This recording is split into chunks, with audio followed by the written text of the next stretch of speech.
This video is sponsored by Squarespace. Anime female character designs. They can be great. They can be terrible. They can be terrible. I saw a tweet and I'll read it to you guys because oh boy did I disagree with it. If I find it, I'm going to put it up. Essentially it says something around the lines of, you can't complain about the way female characters are designed if you like shirtless anime boys. Which, no. I'll get into a little why later, so stay tuned, but I think a lot of people are so used to the weird ways we depict women in media, it's as normalized as a shirtless male, because how could you think they're in any way the same thing? And every time I bring up this issue, and I brought it up a lot, some people legitimately don't think that these female characters are sexualized, like, at all in any capacity, which is wild. Because this isn't a normal outfit.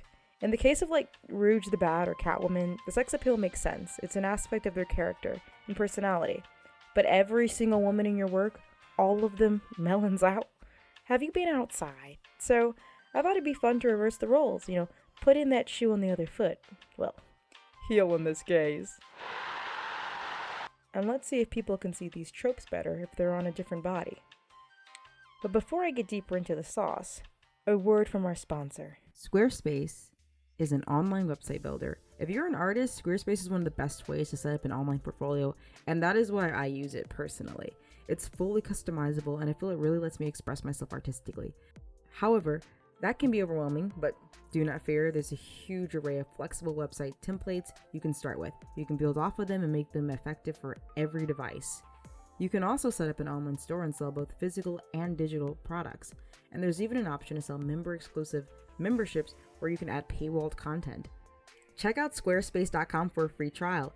And when you're ready to launch, go to squarespace.com/spooksy to save 10% off your first purchase of a website or domain.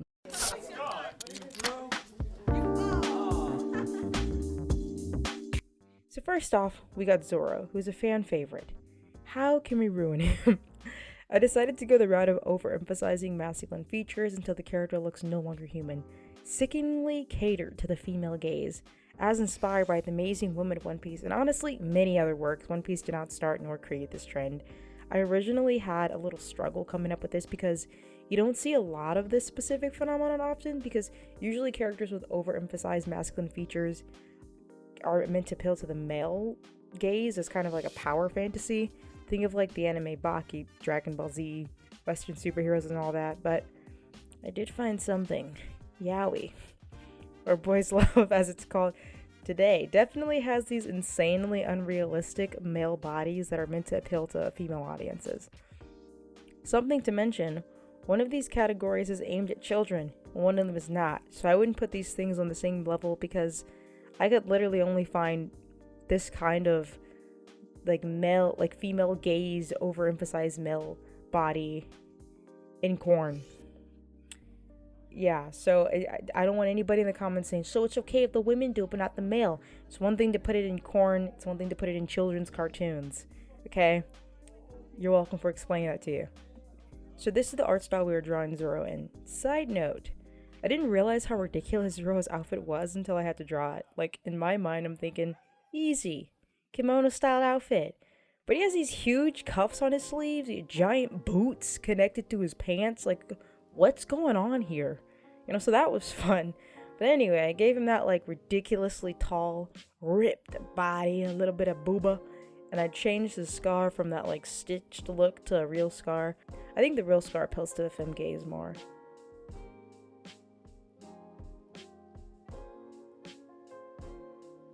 And yeah, what you see is literally what you get. This drawing is awful. I hate it. You can tell I gave up on the sword. Also, I've been practicing my rendering lately. It made it worse. No big deal. I know exactly where this drawing is going after this video. Now, imagine this character just among the pre-time skip female characters. No! Looks God, kind of scary. please. I think he'd still fit in though. I mean, it's One Piece, right? Like, he'd fit it. So anyway. Let's talk about Rebecca real quick from One Piece. I'm sorry, I'm addicted to One Piece. I've been watching it for over a decade. Okay, can you blame me? But I've talked about her before though. Good old Rebecca. Awful character design. But anyway, some people actually had the gall to tell me that she was dressed no differently than the male characters. Therefore, if this design is over-sexualized, then this one is too. And Like, this is actually a belief people hold. Like, like, truly, they think that a man being shirtless, which is super normalized, like, I see men shirtless at the beach, jogging, you know, etc. It's completely normal and is actually on par with something like this. Like, be for real. Like, her gold shiny bra and high heel boots is not something that these two characters share, okay? So this next character was going to be like a random background character wearing armor inspired by Rebecca, but I don't think that hits as hard. So instead I'm doing Luffy within the Dressrosa arc. Honestly, you can say the look I'm going for is inspired by a wide array of characters. The bikini warrior is a classic trope, like I said, just to show how absurd it would be if the roles were reversed. So we are keeping the beard, you know, the hat, of course, the sunglasses. The heads are pretty much the same, but we are gonna dress him like a true gladiator. Like, ew. Like, I did not like drawing this. I just felt it just seems kind of gross. I don't usually draw stuff like this, but it had to be done. The people need to see. They deserve to know. So he gave him the gladiator special and the heeled boots, of course. I want to implement that iconic red shirt somehow because it's not going to give Luffy without it. I enhanced the body, you know, gave him a little fashion nova. You know what I mean? And there we have it. He's beautiful. The last example is a certain face trend that's existed forever where like the male characters like will look fine and the female characters had this odd bunny face thing going on where their eyes were falling off the sides of their face like they were aliens. I think it's a futile attempt to make anime girls look cuter, but it just looks kind of scary. Like Dr. Stone has female characters that have this trope, and it's like I'll put the picture up. Like it's awful. Like what? And they look so different compared to the male characters. The male characters look fine. The male characters look great. I would add, like the art style's banging, but this is not the way to go.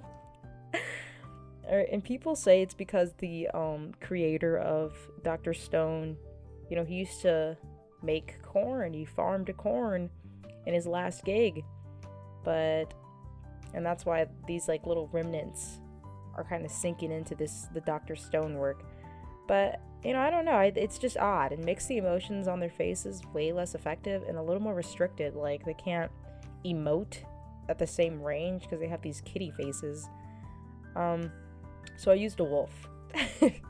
Since you guys remember that trend that was going on about like anime theory, like, and they would have like a cat underneath and draw an anime face over it. I wanted to do that with like a wolf because wolves are cool. So let's structure their face like a wolf because that'll make them look cooler. Like, you know how ridiculous that line of thought is? But I thought it'd be fun and kind of illustrate why I think this is kind of silly. But wolves are cool, and I'm going to base Senku off of it. And there's no need for me to draw a body. We're past that. All right. And yeah, this looks like garbage. I hope you guys liked the video. This is them all together. All my most hated female tropes on male characters. And it's crazy that these design traits are so common because, wow, do they make for some wild character designs. Don't forget to like and subscribe on your way out. And if you like this video, maybe you'll also like this video where I was redesigning One Piece characters. Just a thought. Thanks for watching. Spooksy, signing out.